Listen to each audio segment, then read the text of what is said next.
Ngarang lewat itu tuh kemudian berpokok kumategi kumategi Muhammad Sabir ko kung pama kaya ko tatra ka kunan na pare hay kasi masih lewat yang di mani bukta gawin na nasi bukta civil society organization ambia anjuman jamiatul ulama akibo or di kami ini bukta di public puna bukta di kita kasi baru puna muthan na niya na ini kung dilihat na kung bazar ko nasi bukta na lain so itu sige maras ka lambi miyoi karena pokagi miyoi pun mo ang Manipuri pangal pun mo Manipur pun mo ijat ko to kasi ko bina lewa yang tiweli masi hai miyoi sing sing ko na hana su warning kaya pin na publicity ko na dan i kaya pin karena miyoi mayama kun si sulay ko si sulay tan lumbiri liap tan hari ba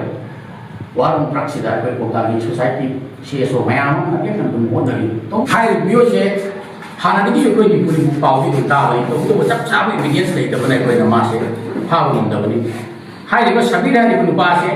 ai ko kun ni CSO mayama ta bi jamiatul ulama ambia anjuman coordinating committee akibo hai di ko ta organization pun na ma se ko ta di complete ma se lifetime di ko ta di ko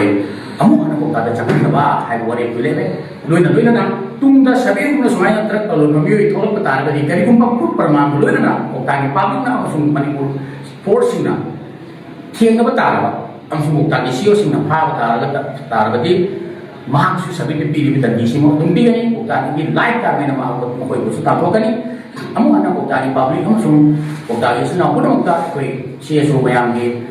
apun bagi warem ni amsung ko hambal request ni asumba to kali da bato do islam su ai no music na se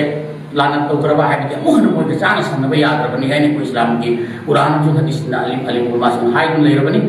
adu ba pasal kan kita mau kue ukta public sing Manipur gi ang Manipur pangal gi ijat ma ko thok to ma sa ko je kan kita mau ta miang pun si mangan ba bi pun si bo phong kue